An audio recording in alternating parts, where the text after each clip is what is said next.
उन्होंने कॉमेडी बना दिया, बट जस्ट द फैक्ट कि वो एक ही जगह खड़े हैं और वो सारे सीन्स रिक्रिएट कर रहे हैं। और टॉम हैंक्स के साथ भी, the first show was with Tom Hanks और अब टॉम क्रूज का। रियली इंटरेस्टिंग, हमें भी करना चाहिए। लगाकर और सारे और सारा मजाक किया जा रहा है और बहुत मजा है। एक्चुअली हमें इस शो पे भी करना चाहिए, व्हाई नॉट। हम we are going to figure it out कि हम ये किस तरह कर सकते हैं, क्योंकि हमारे सामने भी एक ग्रीन स्क्रीन है। सो मैंने सोच लिया अब जनाब मैं मुश्किल में आ जाऊंगा, इस तरह की हरकतें कहेंगे जी आप भी करें साथ। बहरहाल अच्छा, बात हो रही है तफरीह की, तो ये बड़ी अच्छी तफरीह उन्होंने फराहम किया। देख कितना अच्छा अंदाज है, किसी को नुकसान भी नहीं हो रहा। लेकिन बहुत दफ़ा ऐसा होता है कि हम अपनी तफरीह के लिए, इंसान अपनी तफरीह के लिए दीगर मखलूक को नुकसान पहुंचा रहे होते हैं, और एक वक्त ऐसा आता है कि उस नुकसान का हमें भी खमियाजा भुगतना होता है। इस बारे में हम बात करना चाह रहे हैं। फ्रेंच बीच के करीब तामीराती सरगर्मियां जारी हैं, समुद्री हयात को शदीद खतरात लाहक हैं। कराची के अतराफ फैले साहिल इस शहर की जान कहे जा सकते हैं। ठंडी और ताज़ा हवाएं ना सिर्फ यहाँ बसने वाले करोड़ों अफराद को पुरफजा माहौल मुहैया करती हैं, बल्कि यही साहिल माहीगीरी के पेशे से वाबस्ता लाखों खानदानों का पेट पालते हैं। वक्त गुजरने के साथ साथ साहिलों के अतराफ तब्दीलियां रूनुमा हो रही हैं, जो आबी हयात के लिए बड़ा खतरा है। आबी हयात के माहिरीन ने इंकशाफ किया है कि कराची से मुत्तसिल फ्रेंच बीच के साहिल से चट्टानें निकालने का काम बहुत तेजी से जारी है। ये चट्टानें समुद्री घास का बड़ा जरिया है। ये घास आबी हयात की ग़िज़ाई ज़रूरियात पूरी करने के अलावा अफजाइश नस्ल में भी अहम किरदार अदा करती है। फ्रेंच बीच पर तामीराती कंपनियां ये चट्टानें निकालकर साहिल तक ला रही हैं। नतीजे में समुद्री घास के पूरे खेत गायब हो रहे हैं। सबसे खौफनाक बात यह है कि तामीराती सरगर्मियों की वजह से बड़ी तादाद में समुद्री हयात मर रही हैं। मुल्की और आलमी कवानीन के मुताबिक समुद्री हयात को नुकसान पहुंचाने वाली किसी सरगर्मी की इजाजत नहीं, लेकिन इसके बावजूद कराची के साहिल पर यह काम बिला रोक टोक जारी है। इसी बारे में हम मजीद बात करने लगे। और मैं आपको बताऊं, कल मैं खुद गया हुआ था यहाँ पर और मैंने भी वहां देखा है कि हो क्या रहा है। आई नो, आप बता भी रहे थे। हमें ज्वाइन करिए एनिमल वेलफेयर सोसाइटी की फाउंडर माहिरा उमर हमारे साथ हैं। माहिरा, ये नॉर्मल चीज है कराची में? आपने पहले भी ये होते हुए देखा है कि लोग अपनी मर्जी से ये साहिल को बिल्कुल चेंज करने की कोशिश करते हैं, और फिर क्या होता है वो तो हमने देख ही लिया। जी बिल्कुल, कराची में जिस तरह डेवलपमेंट हो रही है बहुत ही तेज़ी से, तो उसी तरह साहिल पे भी इसी तरह डेवलपमेंट हो रही है। और कुछ प्रिंसिपल्स होते हैं अर्बन प्लानिंग के कि आप जो भी डेवलपमेंट कर रहे हो तो वो आप जो इलाके की इकोलॉजी है, जो वहाँ का नेचर है, उसको मद्देनज़र रखते हुए करनी चाहिए। और अगर वो उस डेवलपमेंट में तबाह हो रही है तो हमें ये सवाल उठाना चाहिए कि क्या हम इसको अवॉइड कर सकते हैं, किसी और तरह की डेवलपमेंट हो, या साहिल से थोड़ी जगह छोड़ दी जाए। साहिल जो है हम शेयर करते हैं समंदरी मखलूक़ात से। बहुत परिंदे होते हैं जो नकल मकानी करके आते हैं। सी टर्टल्स हैं, समंदरी कछुए जो वहाँ सैंडस्पिट और हॉक्स बे के जो सैंडी बीचेस हैं वहाँ वो नेस्टिंग करते हैं। और फ्रेंच बीच पे अगर आप जाएं, वो जो रॉक्स हैं जिनको सुना है कि तोड़ा जा रहा है और बुलडोजर से, तो वो तो वहाँ की खूबसूरती है। और वहाँ पे आप देखेंगे तो इतनी जिंदा हयात हैं वहाँ पे।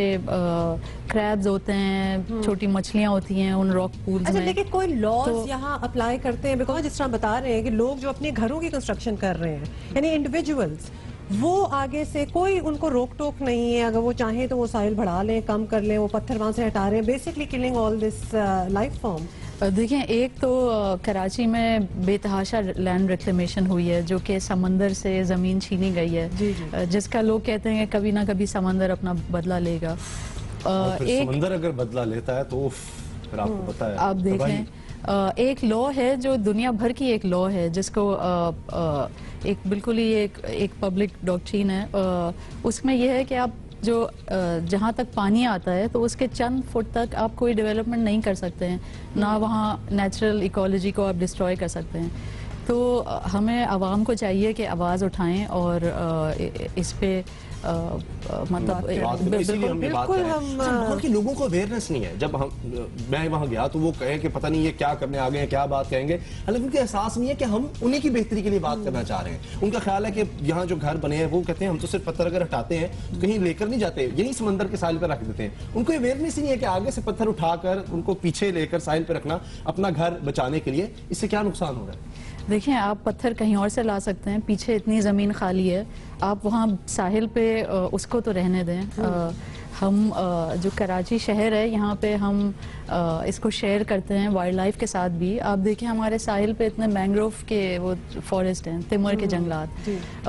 और अभी विंटर सीजन में माइग्रेटरी बर्ड्स आने वाली हैं, टर्टल वॉच सीजन शुरू हो चुका है।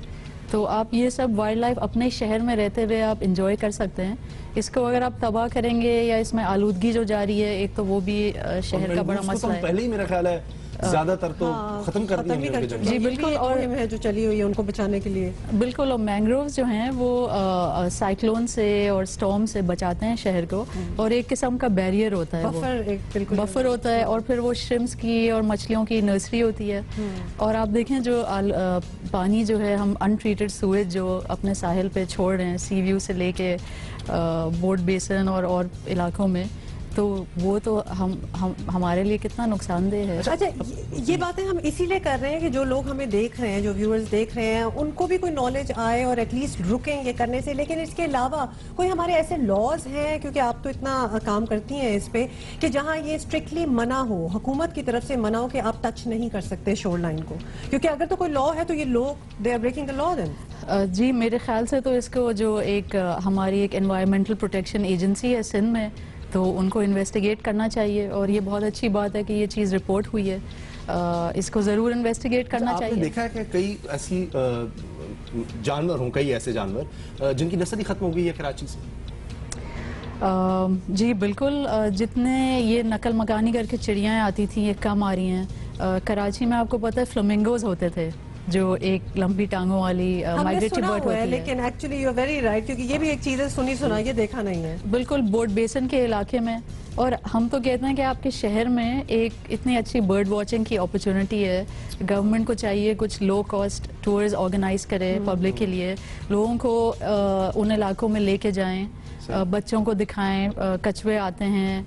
और फ्लेमिंगोज तो बोर्ड बेसन में अभी तो पता नहीं, अभी वहाँ भी लैंड रिक्लेमेशन हो रही है, शायद खत्म हो गई है। तो जरूरत इस चीज की है कि हम तफरीह जरूर करें, लेकिन एहतियात से, किसी दूसरी मखलूक को नुकसान ना हो, जानवर को नुकसान ना पहुंचाएं। बहुत शुक्रिया आपका। जी बिल्कुल, और मैं बस ये कहना चाहूंगी, जरूरी नहीं है कि हम जानवरों को एक कैद माहौल में देखें जैसे किसी जू में। जो आज़ाद जानवर होते हैं, सबको आज़ादी बहुत पसंद है। तो हमारे शहर में तोते भी हैं, हरे तोते जो कि फ्री घूम रहे होते हैं। तो अगर हम दरख्त ज्यादा लगाएं, नीम के दरख्त और अच्छे नेटिव ट्रीज, तो ये सब वाइल्ड लाइफ हम अपने बागों में भी देख सकते हैं। Thank you so much Mahira, आप आई हैं और आपने हमें एकदम से जगाया है, जरा एहसास दिलाया है कि हमें नेचर पे भी थोड़ी सी तवज्जो देनी चाहिए। और there is so much to do and see in Karachi. हम ब्रेक ले रहे हैं, ब्रेक के बाद मिलते हैं।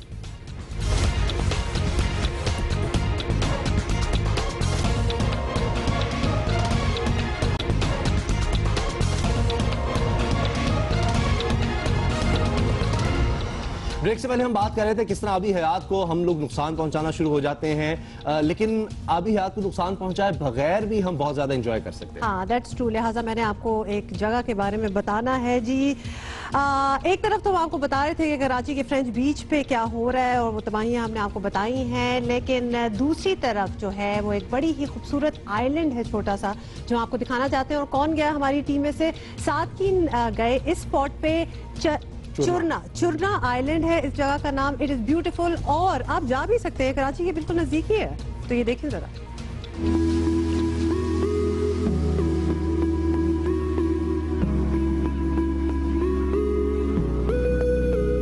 उसामा और हुमा, मैं इस वक्त मौजूद हूँ मुबारक विलेज पर। यहाँ से हमने जाना है चरना आइलैंड की तरफ। चरना आइलैंड यहाँ से 6 किलोमीटर के फासले पर है और हम ये सफर करेंगे लॉन्च से। पूरे 1 घंटे का सफर है यहाँ से। अपनी जर्नी शुरू करने से पहले आपके पास कुछ चीजें होना बहुत जरूरी है। कैप, क्योंकि सूरज की तमाज़त बहुत ज्यादा है, सन ब्लॉक और फेस वॉश, और एक अदद तौलिया।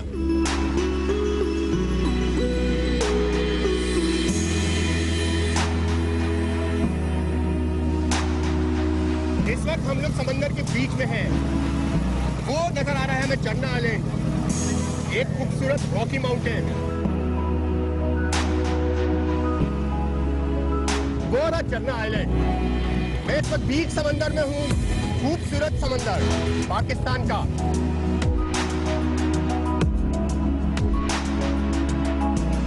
आज एक और चीज है, आप बता रहे थे जैसे कि ये सिंध और बलूचिस्तान के बीच में जगह आ जाती है।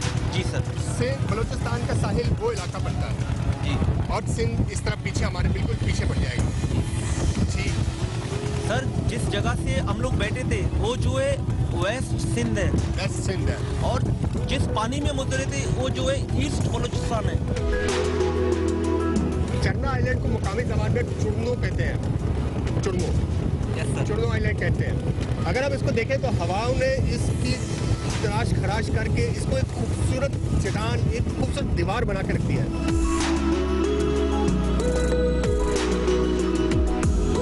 कुछ मिनट चले पानी के ही होते हैं।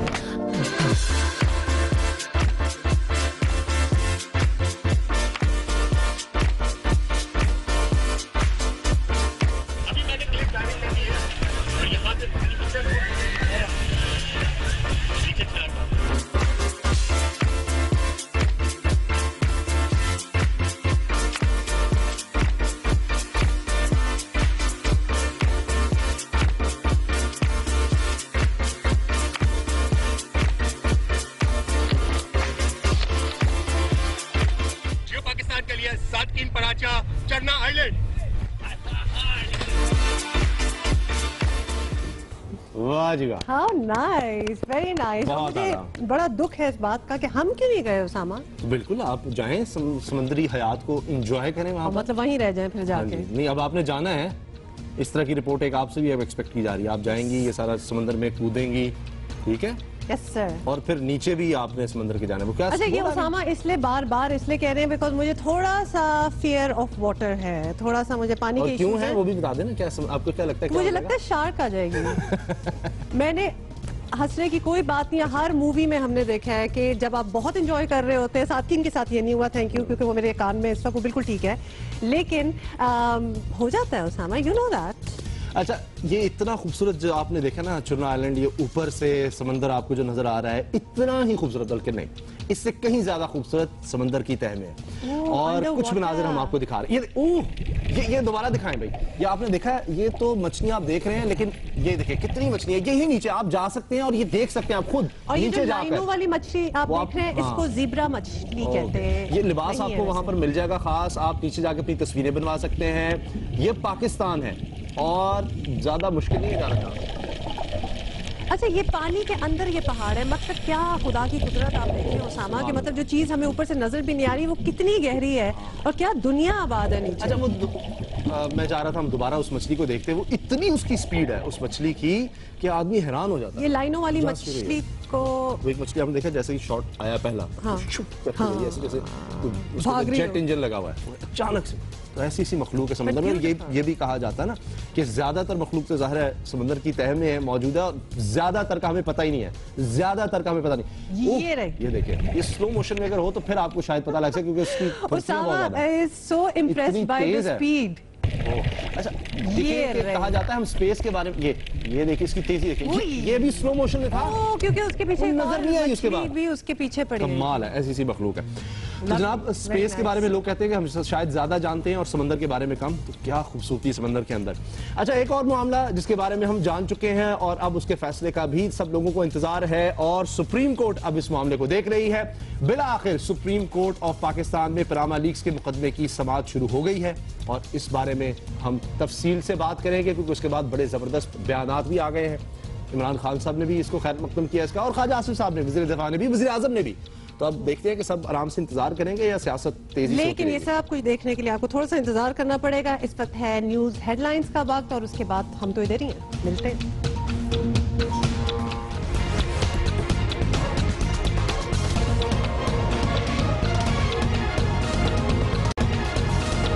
Very nice.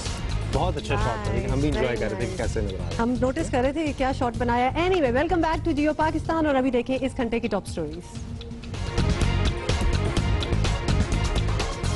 अबू धाबी का मैदान सज गया, तैयारियां पूरी हो गईं। कुछ ही देर में 10,000 से ज्यादा अफराद का इजाफा खतरनाक शरह है। मुल्की वसाइल और मसाइल में अदम तवाजुन बता रहा है कि खानदानी मनसूबा बंदी वक्त की जरूरत भी नहीं और मुल्की हालात का तकाजा भी है।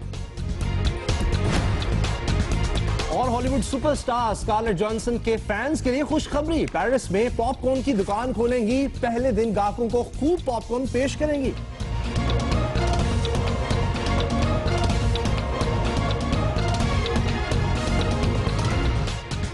अच्छा, पूरी दुनिया से क्या जो फैंस हैं वो पेरिस जाएंगे, और वहाँ पर कहते हैं पहली बड़ी महंगाई है, और फिर पॉपकॉर्न अगर आपने खाने हैं तो वहाँ जाना। वैसे जैसे ही उसामा ने खबर पड़ी तो उन्होंने जल्दी से अपने ट्रैवल एजेंट को फोन किया कि बताओ तो जरा पेरिस के टिकट क्या चल रहे हैं आजकल। बहुत महंगे होंगे, मैं कहाँ जा सकता हूँ। Usama is a big fan, I am also a big fan of Scarlett Johansson, और कभी हम पेरिस में हुए तो पॉपकॉर्न खा लेंगे। अच्छा ठीक है, चले मेरे लिए भी फिर थोड़े से वहाँ से ले आइएगा, मेरा पता नहीं कब जाना हो।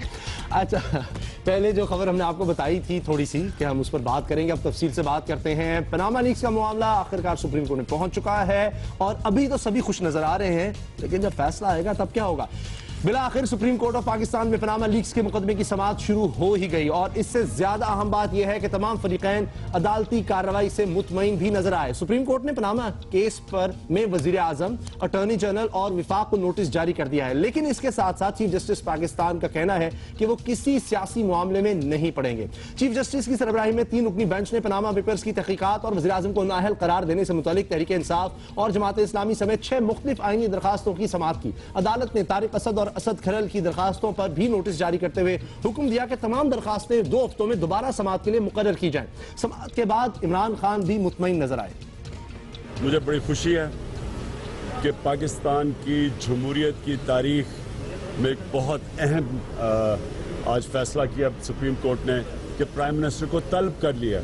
जो सुप्रीम कोर्ट ने जैसे कहा है कि यहाँ बादशाहत है, बादशाह को कानून के नीचे लाने के लिए पहला कदम है। अमीर जमात इस्लामी सिराजुल हक का कहना था कि हुकूमत अदालत को जवाबदेह है, अगर इसने राह फरार इख्तियार की तो अपने पैरों पर खुद कुल्हाड़ी मारेगी। इन अदालत में आना पड़ेगा और कौम के सामने कड़ा अपना एहतसाब देना पड़ेगा। अगर हमारा ये पुरअमन जद्दोजहद, हमारे ये आईने रास्ते बंद किए जाते हैं तो इसका मतलब ये है कि हुकूमत खुद नहीं चाहती है कि जमहूरियत चले। वज़ीर दिफा ख्वाजा आसिफ ने भी कहा कि हुकूमत एहतसाब के अमल से भागना नहीं चाहती। हमने पिछले चंद माह से जब से ये कंट्रोवर्सी चली है, किसी स्टेज के ऊपर, किसी मरले के ऊपर एहतसाब के से भागे नहीं है, राय फरार करने की कोई कोशिश, इख्तियार करने की कोई कोशिश नहीं की। वज़ीर आज़म ने भी कहा है कि अब मामला अदालत में चला गया है, अच्छी बात है, तो वो उम्मीद कर रहे हैं। वज़ीर आज़म ने कहा है कि अब फैसले का इंतजार भी किया जाएगा, लेकिन बहरहाल आपको पता है कि एहतजाज की कॉल इमरान खान ने दे रखी है, मुझे नहीं लगता वो कॉल वापस लेंगे, लोगों को एहतजाज हो रहा होगा। अच्छा जी, हमारे साथ मौजूद हैं इस मुकदमे के एक फरीक तारिक असद एडवोकेट, उनसे बात करते हैं। Supreme court Panama leaks inquiry के हवाले से क्या जुडिशल कमीशन के क़याम का हुक्म दे सकती है? अब सूरत हाल ये है कि इसमें जो इमरान खान की तरफ से पेटिशन है उसमें वो नहीं चाहेंगे कि जुडिशल कमीशन बनाया जाए। उनका डायरेक्ट ही नवाज शरीफ के ऊपर या उसके ख़ानदान के ख़िलाफ़ इल्ज़ामात हैं कि उनके ख़िलाफ़ कार्रवाई हो और नवाज शरीफ कहीं इस्तीफ़ा दे के हुकूमत छोड़ दें।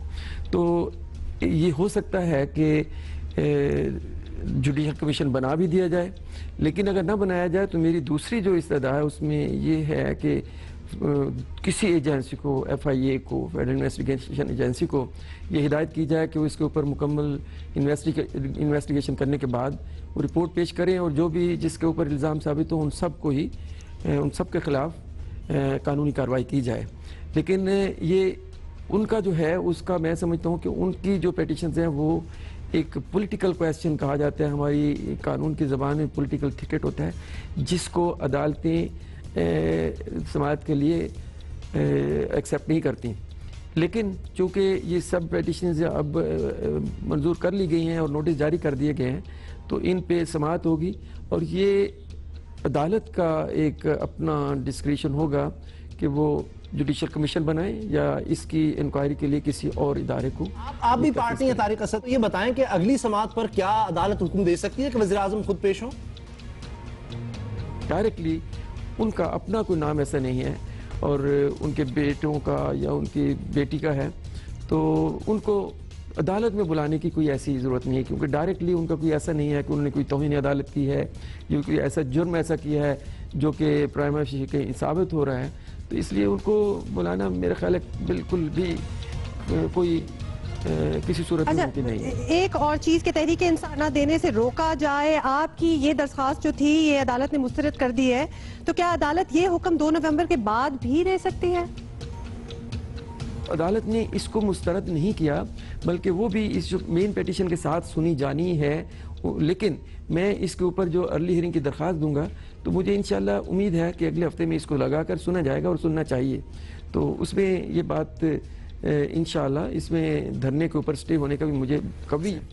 बहुत शुक्रिया आपका तारिक असद साहब, आपने हमें वक्त दिया। आप देखते हैं कि इस मामले में, इस केस में आगे क्या होता है।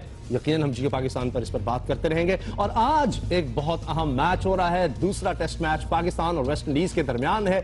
अब हम चाह रहे हैं कि उसकी कुछ बात की जाए, क्योंकि पाकिस्तान और वेस्ट इंडीज का दूसरा टेस्ट मार्क अबूधाबी में आज से शुरू हो रहा है। और शाहीनों के लिए ये है कि लीड बढ़ाने का तो सुनहरी मौका है, लेकिन पाकिस्तान वेस्ट इंडीज के दरमियान सीरीज का दूसरा टेस्ट मैच अबूधाबी में जब खेला जाएगा तो इसकी खास बात यह है कि पहले डे नाइट मैच के बरखिलाफ है। यह मैच गुलाबी के बजाय सुर्ख गेंद के साथ सूरज की रोशनी में खेला जाएगा। और जी पहले टेस्ट के लिए मुंतखब 14 रुकनी स्क्वाड में तब्दीली करके यूनुस खान को भी शामिल किया गया है। यूनुस खान डेंगू बुखार की वजह से पहले टेस्ट से बाहर हो गए थे। और इसी तरह बाज इतलात के मुताबिक कप्तान Misbahul Haq left arm spinner Zulfiqar Babar को भी हतमी 11 में शामिल करने के ख्वाह हैं। टीम मिसबाउल हक, समी असलम, अजहर अली, यूनुस खान, असद शफीक, सरफराज अहमद, मोहम्मद नवाज, यासिर शाह, जुल्फिकार बाबर, मोहम्मद आमिर, वहाब रियाज, सुहेल खान, इमरान खान और राहत अली पर मुश्तमिल है। और यूनुस खान को टेस्ट क्रिकेट में 10,000 की जानिब से उम्दा कमबैक के बाद अपने खिलाड़ियों को खबरदार रहने का कहा है। और मेहमान टीम दूसरे टेस्ट में अपसेट भी कर सकती है। यह भी एक अहम बात है कि पाकिस्तान टीम का मुल्क से बाहर यह 250वां टेस्ट मैच है और अब तक 249 टेस्ट मैचों में 73 जीते, 91 में इसे शिकस्त हुई और 85 ड्रॉ हुए। अबूधाबी में पाकिस्तानी टीम नाकाबिल शिकस्त है। इसने इस मैदान में 8 टेस्ट मैचेस खेले, जिनमें से 4 जीते और 4 ड्रॉ हुए। तो पाकिस्तान अबूधाबी में अभी तक कभी नहीं हारी, तो बहुत बड़ी बात है। इस पर हम बात भी करेंगे। आलिया रशीद साहिबा हमारे साथ हैं, स्पोर्ट्स जर्नलिस्ट हैं और आपको पता है रिसेंटली हमारी मेहमान रही और बहुत मजा इनसे बात करके। आलिया, ये बताएं आपको क्या लग रहा है? अब मिसबाउल हक ने कहा था कि हमें अंदाजा नहीं था कि डे एंड नाइट में और पिंक बॉल से इस तरह का होगा, इतना मुश्किल हो जाएगा हमारे लिए जीतना। तो अब सब कुछ नॉर्मल होगा, स्मूथ होगा ये टेस्ट मैच? जी बिल्कुल, देखिए पिंक बॉल जो है उसके साथ पहली दफ़ा ये डे नाइट मैच खेला गया है और मिसबा ने जैसे इतराफ़ किया कि उन्होंने 3 फास्ट बॉलर्स खिलाए, क्योंकि उनका ख्याल था कि जो आर्टिफिशियल लाइट्स हैं उसके अंडर जो है गेंद ज़्यादा स्विंग करेगा, जो कि उनकी एक्सपेक्टेशंस के खिलाफ नहीं हुआ। तो अब जो मैच है वो तो नॉर्मल मैच है। नॉर्मल इस लिहाज से पाकिस्तान के फेवर में बहुत सारी चीज़ें इसलिए जाती हैं उसामा, देखिए कि हमने पिछले जो 8 मैचेस खेले हैं उसमें 16 सेंचुरियाँ बनाई हैं पाकिस्तानियों ने। तो इससे आप समझ जाएं कि किस कदर वो फ्लैट पिच है। लेकिन अब ये देखना होगा कि इस दफा जो कंडीशन वो कैसी हैं, उन्होंने पिच कैसी बनाई है, क्या जरा सा भी टर्न करेगी, क्या स्पिन ज्यादा होगा या नहीं होगा। जनरली स्पीकिंग तो यूएई में आप स्पिनर्स को ही फौकियत दी जाती है। मेरे हिसाब से तो जुल्फिकार बाबर को इनको पहले मैच में भी हर सूरत खिलाना चाहिए था, लेकिन अगर जैसे कि अभी आप लोगों ने इत्तला दी है कि वो चाह रहे हैं कि जुल्फिकार को जो है वो खिलाया जाए, तो हर सूरत में उनकी जगह बनती है और एक पेसर को मेरा ख्याल है ड्रॉप किया जाएगा। तो पाकिस्तान के लिए ये कोई बहुत मुश्किल नहीं होना चाहिए। हाँ, हमारा मिजाज ये है कि हम थोड़ी सी फतह हासिल करते हैं तो जरा इजी लेने लगते हैं कि चलो ये तो कोई मसला ही नहीं है, 3-0। ये आपने सही बात की है वैसे आलिया, लेकिन बताएं कि यूनुस खान के आने से कितना फर्क पड़ सकता है? बहुत ज्यादा फर्क पड़ सकता है, क्योंकि हुमा देखें जो हमने सेकंड इनिंग में सिर्फ 32 ओवर्स में हमारी पूरी टीम आउट हो गई थी 123 रन बना के, और बहुत ही तकरीबनाक किस्म की परफॉर्मेंस थी। तो यूनुस खान जो है वो एक बहुत बड़े प्लेयर तो है ही, एक मेंटली बहुत स्ट्रांग हैं और टीम को लेके चलने वाले हैं, अपना टाइम लेते हैं और मजे से वो अपने स्ट्रोक्स खेलते हैं। तो वो पिलर हैं पाकिस्तान क्रिकेट टीम की, टेस्ट टीम में यूनुस खान एक पिलर हैं और उनकी जो शमूलियत है वो बहुत खुशाइंद है, वो स्ट्रेंथन करेगी इंशाल्लाह। अब देखना ये होगा कि ये करेंगे क्या ये 5-6 बैट्समैन के साथ जाएंगे पिच को देखते, यानी कि अगर यूनुस आते हैं तो क्या ये बाबर आजम को बिठा देंगे या किसी और प्लेयर को बिठाएंगे। अगर नहीं करते तो उधर से एक फास्ट बॉलर को अगर हटाते हैं बिठाते हैं तो फिर एक स्पिनर ऐड करेंगे। क्या मोहम्मद नवाज को खिलाया जाएगा, नहीं खिलाया जाएगा, ये सारी चीजें हम देखते हैं। टॉस पे हमें पता चल जाएगा कि पाकिस्तान किस कॉम्बिनेशन के साथ टीम उतार रहा है। तो यूनुस खान की जगह किसको बैठना होगा? यही बात असल में इम्पोर्टेंट है उसामा, इसलिए कि हमें देखना है कि कॉम्बिनेशन और कंडीशंस के हिसाब से हम कैसे जा रहे हैं। मतलब मेरे हिसाब से तो बाबर आजम जितना अच्छी निक में है, यंगस्टर है, उसको बिठाना भी ज्यादती होगी, लेकिन आपके पास ऑप्शन कोई नहीं होगा। अगर आपको बैट्समैन बिठाना पड़ा तो शायद आप बाबर आजम को बिठाएंगे। उसके बरखिलाफ ये भी हो सकता है कि आप मोहम्मद नवाज को ड्रॉप कर दें, अगर आप उसको ड्रॉप करते हैं और आप एक प्योर स्पिनर पे चले जाते हैं जुल्फकार बाबर को लेके, लेकिन शायद मोहम्मद नवाज भी रहें, सोहेल खान अगर ड्रॉप होते हैं ज्यादा चांसेस जिसके मुझे लगते हैं, और तो इस तरह से फिर एडजस्ट हो सकता है। अब ये डिपेंड करता है कि कप्तान जो है वो किस कॉम्बिनेशन के साथ टीम को लेके चलते हैं, तो लेट्स सी। जी, अच्छा, अभी तक पाकिस्तान की कारकर्दगी बहुत अच्छी जा रही है इस सीरीज में, तो आपको लगता है कि दूसरा मैच जीतेंगे, फिर क्लीन स्वीप की बात आएगी, तो इसके चांस आप कितने देख रही हैं? क्योंकि पहले मैच में भी बहुत ज्यादा उम्मीद थे, आखिर में बड़ा मुश्किल हो गया। बिल्कुल, देखें वही बात है ना कि अगर कंडीशंस पे हम बात क्यों कर रहे हैं कि बिशु जो उनका लेग स्पिनर था उसको हमने इतना इजी लिया कि हम उसी ने 8 विकेटें ले ली 49 रन्स देके। तो अगर पहले हमने इतनी लिफ्ट नहीं कराई बिशु को, हमने उस पर इतना होमवर्क नहीं किया। अब यकीनी तौर पे मिकी आर्थर और पूरी मैनेजमेंट जो है उस पर उन्होंने काम किया होगा कि बिशु को आपने कैसे हैंडल करना है। प्लस जो दुबई की पिच है और अबू धाबी की पिच है उन दोनों में फर्क है, तो अभी हमने यही देखना है असल में कि इस कंडीशन में जो ये पिच क्या ऑफर करेगी, उसके हिसाब से दोनों टीमें उतारेंगे। लेकिन देखें मैच तो सच्ची बात है पाकिस्तान का कोई बनता नहीं है, वेस्ट इंडीज कोई इतनी बड़ी टीम नहीं है इस वक्त कि आप कहें कि बहुत मुश्किल हो जाएगी, लेकिन हमें अपने आप को चेक करना है, हमें अपनी गलतियों से सीखना है, हमें किसी को चले उम्मीद करें कि बहुत अच्छी कारकर्दगी पाकिस्तान की होगी। आलिया, आप हमारे साथ रहे, हमने अभी पाकिस्तान सुपर लीग पर भी बात करनी है, उसके लिए तो मैं तो बहुत एक्साइटेड हूं, पहला एडिशन इतना कामयाब रहा, तो अभी कुछ देर में टॉस भी होने वाला है पाकिस्तान और वेस्ट इंडीज के दरमियान, तो देखते हैं जिस तरह कंडीशंस की बात की जा रही है, टॉस भी हम बात करेंगे, आलिया हमारे साथ रहेंगी तो और बातें भी करनी है, जिस तरह हमारा शो का फॉर्मेट भी है। एक बहुत अहम मामला है, आपको पता है सी पैक्ट पाकिस्तान के लिए बहुत अहम मंसूबा है और इसके खिलाफ साजिशें भी हो रही हैं। पाक चीन इक़्तिसादी राहदारी के खिलाफ साजिश भारतीय खुफिया एजेंसी रॉ और अफगान खुफिया एजेंसी NDS की कारस्तानी है। इंटेलिजेंस ब्यूरो के डायरेक्टर जनरल भी यही कहते हैं और शवाहिद भी यही बताते हैं। 2 रोज पहले सेनेट की कायमा कमेटी बराए काबीना डिवीजन को director general intelligence bureau Aftab Sultan ने बताया कि सी पैक्ट मंसूबे को नाकाम करने के लिए रॉ और अफगान खुफिया एजेंसी NDS सरगर्म अमल है।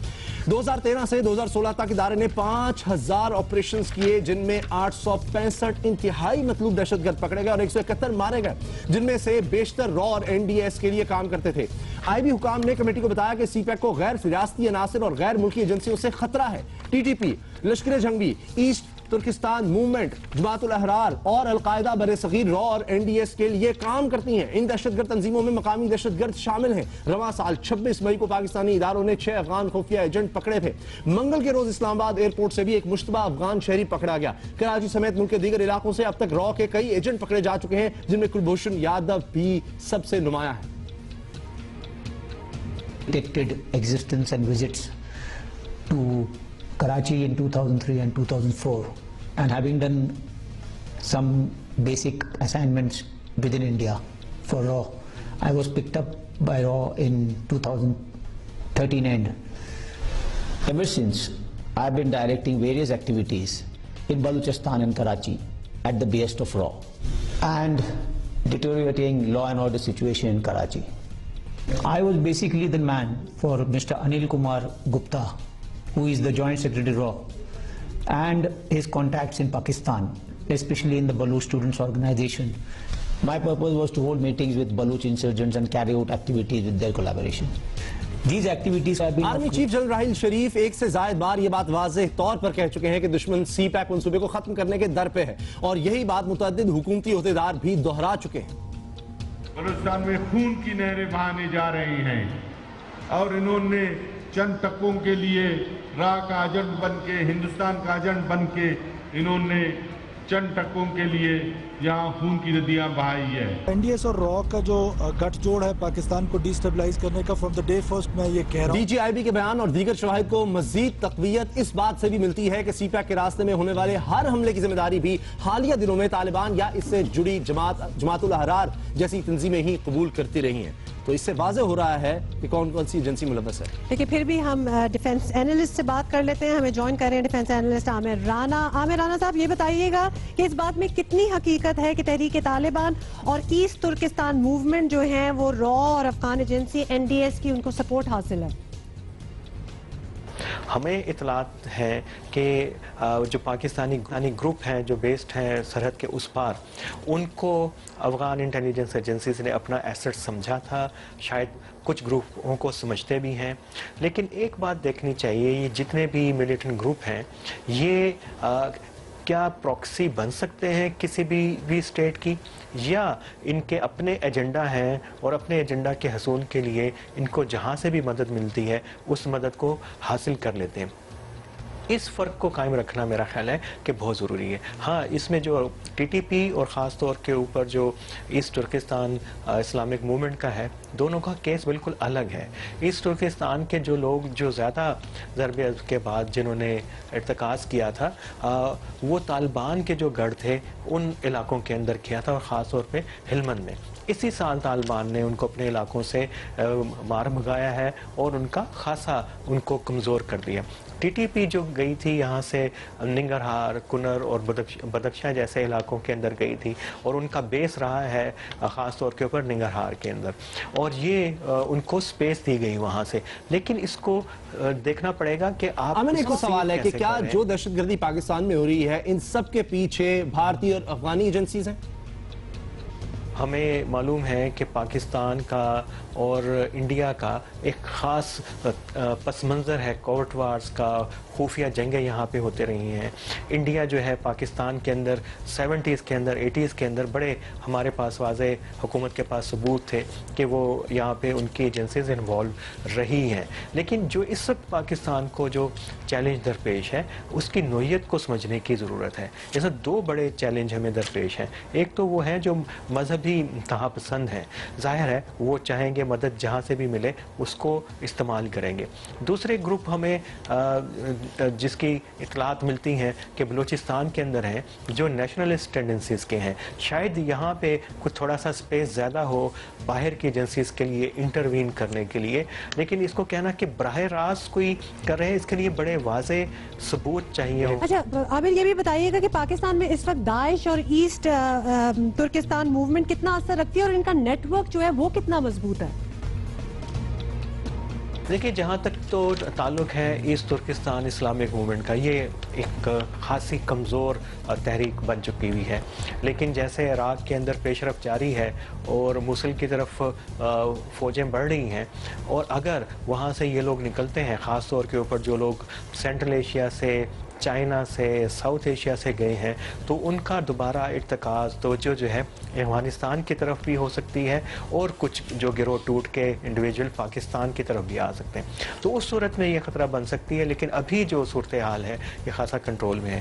तहरीक तालिबान पाकिस्तान ये भी एक कमज़ोर ग्रुप है, और उसकी वजह हमें मालूम है कि इसकी जो ह्यूमन रिसोर्स है, जो इसके जो अफरादी कुव्वत है बुनियादी तौर के ऊपर, एक और ग्रुप ने उसको एक्सप्लॉइट किया है, उसका नाम है जमातुल अहरार। और बड़े जो दहशत गर्दी के वाक़यात पाकिस्तान के अंदर हालिया महीनों के अंदर हुए हैं तो इसी ग्रुप ने किया है। हम कह सकते हैं कि जो तहरीक तालिबान पाकिस्तान, बहुत शुक्रिया आमिर राना, आप हम बस जब भी बात करते हैं हमारी यही दुआ होती है कि पाकिस्तान से दहशत गर्दी मुकम्मल तौर पर खत्म हो जाए। ब्रेक हम ले रहे हैं, ब्रेक के बाद हमने बात करनी है पाकिस्तान सुपर लीग के दूसरे एडिशन की। आलिया रशीद हमारे साथ होंगी और उनसे बात करेंगे कि पाकिस्तान में होगा फाइनल। ब्रेक के बाद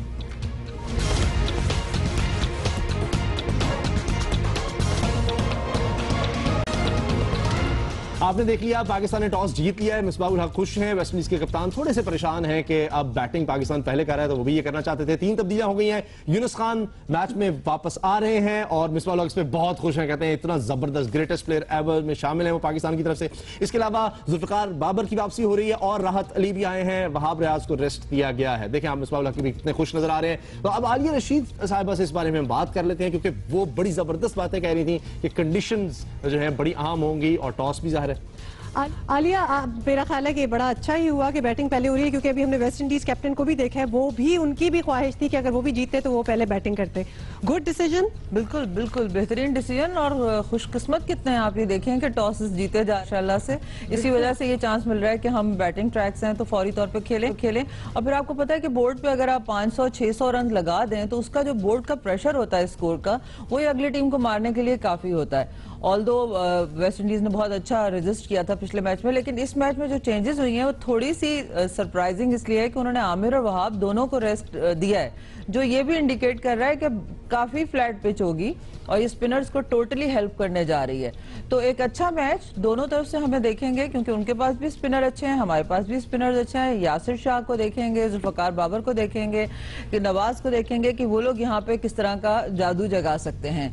एक्सपेक्ट ये करना चाहिए कि पाकिस्तान अच्छा स्टार्ट करे और बड़ा स्कोर करे और सब यहाँ पे सेंचुरियां करें, और खासतौर पे यूनस की तो चूंकि 10,000 होने वाले हैं टेस्ट में, तो हमारी ख्वाहिश है कि वो डबल सेंचुरियां करें ताकि इसी सीरीज में करें। हाँ, अल्लाह करे। आलिया, पीएसएल के हवाले से भी बात करते हैं। पाकिस्तान सुपर लीग की ड्राफ्ट हुआ है अभी दुबई में, बहुत बड़ी सेरेमनी थी, इट वाज वेरी एक्साइटिंग। हमें पता है ये एक्साइटमेंट पाकिस्तान भी आ सकती है। नजम सेठी साहब का कहना है कि फाइनल पाकिस्तान में होगा, आपको लगता है ऐसा होगा? बिल्कुल, इंशाल्लाह। देखिए, अगर नजम सेठी साहब ने कहा है, जो कि चेयरमैन हैं और जो कि सारे करता धरता है पीएसएल, उन्होंने उसको प्रैक्टिकली लेके आए हैं, तो फिर यकीनन ये बात उन्होंने पूरी जिम्मेदारी से कही होगी। हम, मेरा ख्याल है करोड़ों पाकिस्तानी जो है उन सबकी यही ख्वाहिश है कि क्रिकेट पाकिस्तान में वापस आए। तो ये एक, मैं समझती हूँ कि टेस्ट मैच लाने से पहले या वनडे लाने से पहले एक बेबी स्टेप होगा और बहुत बड़ी कामयाबी होगी अगर हम पीएसएल को ले आते हैं जिसमें फॉरेन प्लेयर्स होते हैं। और खुशी की बात यह है कि वो आप यकीनन लाहौर के अंदर कोई सपोर्ट कर रही होंगी, क्योंकि आपकी तो अपनी टीम है, घर की टीम। बिल्कुल, मेरी टीम है, मेरे चैनल की टीम है, लेकिन ये कि बीइंग ए जर्नलिस्ट मैं तमाम टीमों को सपोर्ट करती हूँ। हम अच्छा कंपटीशन देखने जाएंगे जो हमारे ब्रांड को बड़ा बनाए। थैंक यू सो बहुत बहुत शुक्रिया, बहुत शुक्रिया।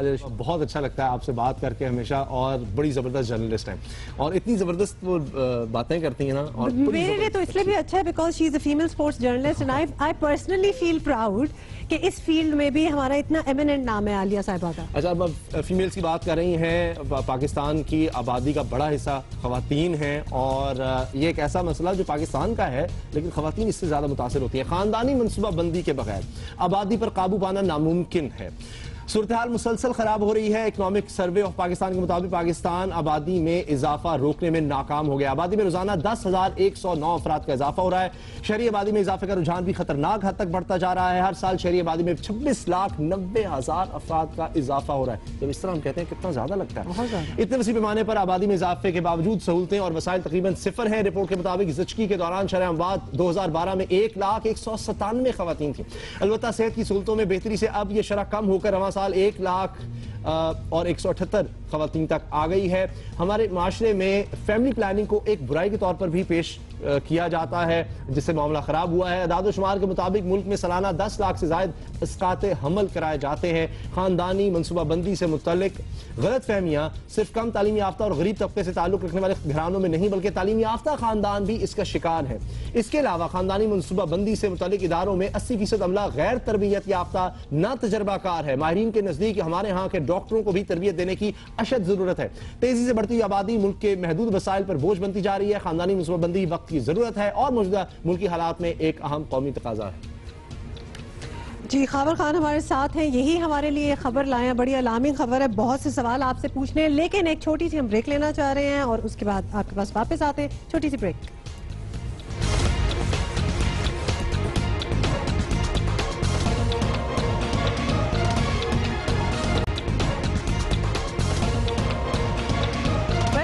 खाबर खान हमारे साथ है। खाबर खान से बहुत सी बातें करनी है। खाबर, सबसे पहले तो लगता है कि आपने उसामा की टाई पहन ली है। जी बिल्कुल, मैंने कल उसामा से ले ली थी टाई। बट सेकंडली अलार्मिंग स्टैटिस्टिक्स, 300 और खवातीन जो हैं 1 लाख में से by the time they reach the hospital they die. जी बिल्कुल, यही सूरत हाल जब हमने पूछी डॉक्टर सादिका जाफरी से, जो कि प्रेसिडेंट हैं नेशनल हेल्थ की, और जो है जो कौमी प्रोग्राम शुरू किया गया था वज़ीर आज़म की जानिब से, उसमें जो सूरत हाल थी उनका कि जिना अस्पताल के अंदर जब सर्वे किया तो उसमें हर 1 लाख में से 300 खवातीन जो है वो अस्पताल पहुंचने से पहले इंतकाल कर जाती हैं। उनकी क्या वजह है, उसके जो मसाइल थे वो डॉक्टर सादिका जाफरी की ज़बान ही सुनते हैं।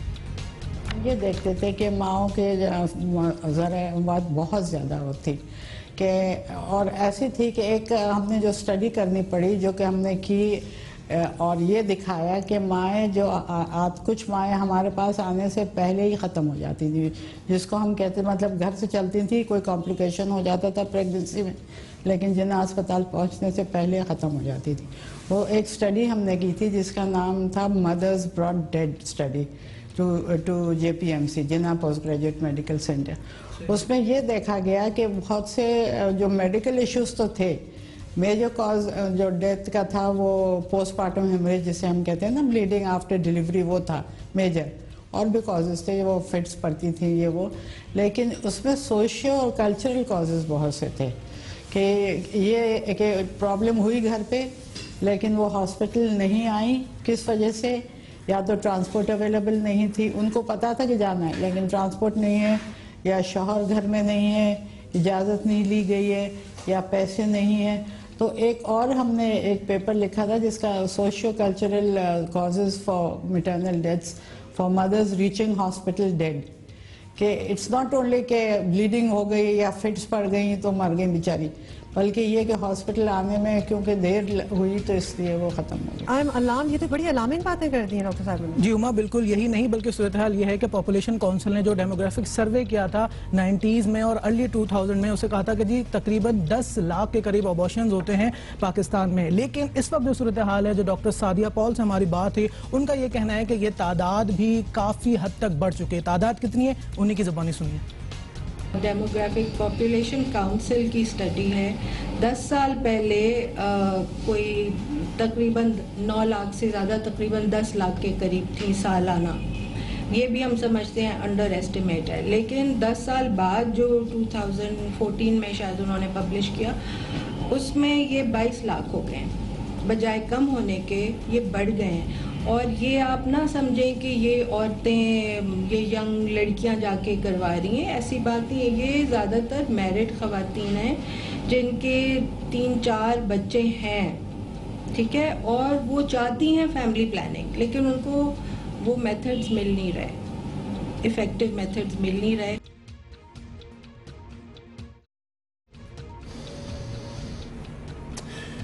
खावर खान, ये तो लग रहा है कि इतना जुल्म हो रहा है जो जी बिल्कुल उनके साथ। यही सूरत हाल है, और जो पॉलिसी बनती है ना, वो भी हमारे यहाँ ऐसे सूरत हाल है कि जो हुक्मरान है उनके हिसाब से पॉलिसी बनती है। जो एक स्लोगन चला था, बच्चे दो ही अच्छे, इस पॉलिसी पे जब हमने बात की, जो एक्सपर्ट हैं यहाँ पे यानी कि उनसे जब बात की डॉक्टर शबीन नाज से, उन्होंने ये कहा कि जो पॉलिसी बन रही है वो भी ऑन बोर्ड उस पर नहीं लिया जाता, कोई एक वाज़ेह पॉलिसी नहीं है जिसके बाइस इन सारे मसाइल ये जन्म ले रहे हैं। स्लोगन अच्छे होते हैं, मगर इसमें मेन जो मसला था वो ये था कि हमारे स्लोगन्स भी गवर्नमेंट ऑफिशियल्स के हिसाब से चलते हैं ना। जब तक हमारी मिनिस्टर साहिबा के यानी 3 बच्चे नहीं थे, जब तक था कि बच्चे 2 ही अच्छे, उसके बाद आ गया कम बच्चे खुशहाल कराना। तो अब कम और ज़्यादा क्या चीज़ है? मतलब जब 2 से ज़्यादा बच्चे हो गए हमारी प्राइम मिनिस्टर साहिबा को, तो आगे कि कम बच्चे खुशहाल कराना। तो कम बच्चे कितने कम? आप किसको कम कहते हैं, मैं किसको कम कहती हूँ? तो कोई एक वाज़े यानी वाज़े कोई पॉलिसी या कोई एक वाज़े सिलसिला नहीं नज़र आता। हम कहते हैं कि गवर्नमेंट ने बहुत सारे प्रोग्राम शुरू किए, यूनिसेफ ने किए, मैटरनल चाइल्ड हेल्थ ने किए, ये सब कुछ सही है, ये पॉकेट्स में अपने अपने काम कर रहे हैं। मगर क्या है कि हम जब ज़मीनी हक़ाइक़ देखते हैं ना, तो वो यानी जो जिस तक पहुंचना चाहिए फायदा वहां तक नहीं पहुंच रहा। खबर शॉकिंग डिटेल्स, इसका जिम्मेदार कौन है और इसका हल क्या निकल सकता है? इसका जिम्मेदार एक तो गवर्नमेंट है क्योंकि पॉलिसी नहीं है, दूसरा जो लोग हैं उनको आगाही नहीं है। फैमिली प्लानिंग के बहुत सारे अब तक इस वक्त सॉल्यूशंस आ चुके हैं, क्योंकि जो अबॉर्शंस भी हो रहे हैं ये बैक स्टेट अबॉर्शंस नहीं, ये वो हैं जो कि रजिस्टर्ड हैं या सर्वे के अंदर आए हैं। इसका मतलब है कि लोगों को आगाही नहीं है और वो ये समझते हैं कि जी फैमिली प्लानिंग का एक वाज़ेह हल जो है वो सिर्फ अबॉर्शन है। ऐसा नहीं है, फैमिली प्लानिंग के तमाम प्रोसेस मौजूद है, मेथड्स मौजूद हैं। अगर उनको अपनाया जाए तो जिंदगियां बचाई जा सकती हैं, खवातीन की, माओं की और बच्चों की। बहुत बहुत शुक्रिया खावर खान आपका, इतने अहम मौज़ूआत आप लेकर आते हैं। और इसी तरह एक और अहम मौजू है कि किस तरह से प्लानिंग की जाए नौजवानों के लिए, उनके मुस्तकबिल के लिए। तो जियो पाकिस्तान में हमने एक सिलसिला शुरू कर रखा है, खास तौर पर जिस तरह स्टूडेंट्स के लिए। आबदी साहब हमारे साथ हैं जो करियर एक्सपर्ट हैं, उनसे इस बारे में बात करते हैं। आबदी साहब, पाकिस्तानी तलबा को बैनुल-अक़वामी यूनिवर्सिटियों में हुसूल दाखिला के लिए किन मसाइल का सामना करना पड़ता है? मुख्तलिफ मुल्क जो हैं वो अब अपने जो एडमिशन के प्रोसेस हैं, जो वीज़ा के प्रोसेस हैं, उसके अंदर चेंजेस लेके आ रहे हैं। और जो चेंजेस वैसे तो तमाम इंटरनेशनल स्टूडेंट्स के ऊपर अप्लाई करते हैं, लेकिन मैं आपको इस बताने में मुझे कोई वो नहीं है कि कुछ ऐसे भी रूल्स हैं जो हम लोगों पर ज़्यादा अप्लाई होते हैं और देखा जाता है बारीकी से कि हमारे पास जो रिक्वायरमेंट्स हैं वो पूरी हैं या नहीं। तो इसके अंदर सबसे पहले तो आपको आपका जो पेपर वर्क है उसको आपको देखना पड़ेगा, और ये भी देखना पड़ेगा कि आप उस पर्टिकुलर मुल्क के लिए जो भी आप करना चाहते हैं, चाहे अंडर ग्रेजुएट डिग्री है चाहे पोस्ट ग्रेजुएट डिग्री है, उसके लिए आप क्वालिफाई करते हैं या नहीं। और उसके बाद फिर आपको ये देखना पड़ेगा कि जब मैं अप्लाई करूंगा इस मुल्क में, तो मेरे पास जो एंट्री रिक्वायरमेंट्स हैं, मसलन एक बेसिक रिक्वायरमेंट है, मैट्रिकुलेशन है, इंटरमीडिएट है या अंडर ग्रेजुएट डिग्री है, उसके साथ इंग्लिश लैंग्वेज की रिक्वायरमेंट्स हैं। ज़्यादातर मुल्कों के अंदर अब इंग्लिश लैंग्वेज की रिक्वायरमेंट्स हैं, वो हो गई हैं। तो क्या ये बेसिक रिक्वायरमेंट्स मेरे पास हैं? उसके बाद आपको फैसला करना पड़ेगा। साहब, वक्त की कमी है, वरना हम बात करते हैं, सिलसिला हम जारी रखेंगे अपने। लेकिन एक चीज जो हमने आपको हेडलाइन में बताई थी वो हमको जल्दी से बताना चाहते हैं। स्कारलेट जोहानसन हॉलीवुड सुपरस्टार जो है वो काफी अब थक गई है मेरा ख्याल है अपने स्टारडम से। अब उन्होंने डिसाइड किया कि वो पेरिस में एक पॉपकॉर्न शॉप खोल रही है, तो लिहाजा और पहले दिन वो पॉपकॉर्न खुद पेश करेंगी। मैं हैरान होता हूँ कि इतने यानी पैसा कमाने वाले इतने मशहूर लोग वो थोड़ा थकावट का शिकार होते हैं, आम से काम करने में उनको ज्यादा मजा आ रहा होता है। लेकिन आपको एक बात बताऊं, आई टोटली अंडरस्टैंड है, she wants to get into the food industry. वो सिर्फ खाने की चीजों पे काम करना चाहती हैं और ये बात मुझसे बेहतर कोई नहीं समझ सकता। अच्छा, बहुत शुक्रिया आपसे। अगले हफ्ते यानी पीर के रोज मुलाकात होगी। अल्लाह हाफ़िज़। Enjoy your weekend. खुदा हाफ़िज़।